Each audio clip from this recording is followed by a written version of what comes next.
everyone straight. Join me at a local horse auction, but prepare your heart. These types of sales are hard to witness for most of us, but I make this video for you to reveal the hugely hidden and abusive problem of the horse industry. I attended the local auction where I live, and I took these clips. I arrived and the parking lot was jam-packed as usual. Trailers are lined up side by side for aisles and aisles. I was alone with the exception of my 3-month-old baby girl. We made our way to the business office and grabbed a number for bidding. I did not intend to buy an animal this day, but I always get a number just in case.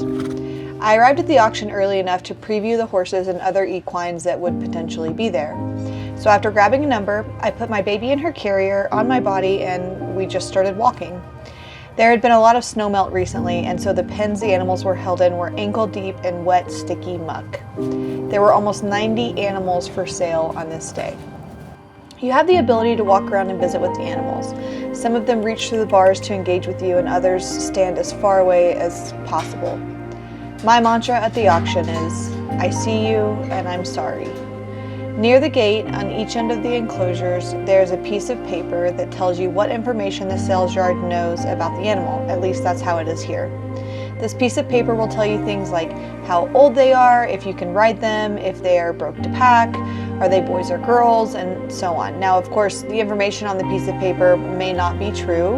You get what you buy, and the sales yard cannot be held responsible or liable. I know many people who would never buy animals from a sales yard for this reason. For example, the owner can write on the piece of paper that they are 10 years old, even if they are 20 years old. And sure, you can check the horse out before they actually go into the auction ring if you get there early enough, but unless you know how to read teeth, you often just take the owners at their word. But more often than not, those pieces of paper don't say anything at all. And do you want to know what the quickest way is to damn a horse to the kill buyer's truck? It's writing no story on their piece of paper. This essentially abandons the animal completely. There were many horses this day. There were many mules and a donkey. There were many horses and ponies. There were horses with grotesque eye injuries and others with horrifically neglected feet.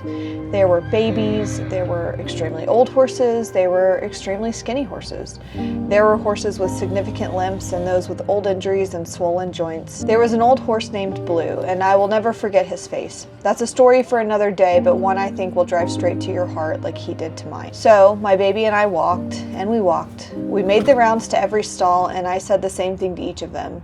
I see you, and I'm sorry. Then we made the rounds again. I wanted to brand their faces onto my heart. Imagine what it feels like to not be able to help these vulnerable and helpless animals. But I held space for each one of them. Then I started writing down numbers of those who I perceived to be the highest risk of going to the kill buyer. The worst ones, the ones no one looks at, the ones that people quickly walk past to avoid seeing the extent of their condition, those are the ones I stand with the longest. Those are the ones that I write down in preparation for the auction. You have to be ready when they start the auction. It is fast, and you have only seconds to make a decision regarding whether or not you can pay for and take the animal. Seconds. And if you neglect to raise your hand to stand up for that animal, someone else will. And that someone else might not always have their best interests at heart. But when it's done, and you have to live with that. The animals are run out quickly into the auction ring, and people just aren't bidding this time, on this day. If the animal has information left by their owner, they are given a few extra moments in the ring while the auctioneer reads their information. But for those who have no story, quote, no story, their fates are all the same. I didn't have a horse trailer this day or the funds to help any of the horses, but I did my best to bid them out of reach of the kill buyer and decided that if I did win the bid, I would just figure it out. This auction, the kill buyer walked away with the majority of the animals, and by the end of it, I knew his auctioning number by heart. What's the point of all of this? Well, I guess I just wanted you to have a better understanding of what happens to horses at auctions and what the risk is for them to be there, what it looks like in real life. The old, sick, neglected, and abused animals don't stand a chance, and they don't find happy endings. This is called the slaughter pipeline.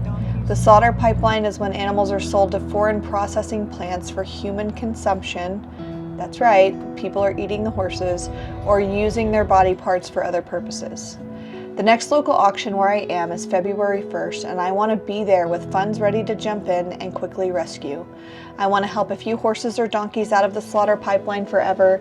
I want to change the trajectory of their life. So what do you think? Will you help me? You can help me rescue on February 1st a few different ways. Direct donations are fantastic. Venmo and PayPal works every time. You can also grab a monthly membership to this YouTube channel. There are 3 different options for you.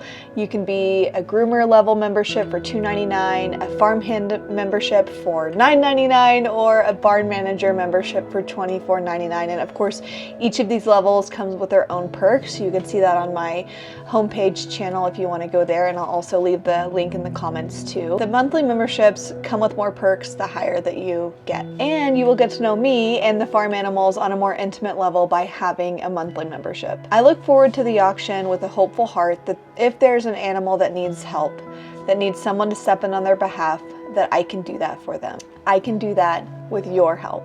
I hope to see you in the comments, and I'll see you on February 1st. Don't forget to like and subscribe while you're here, grab a membership, and I'll see you soon.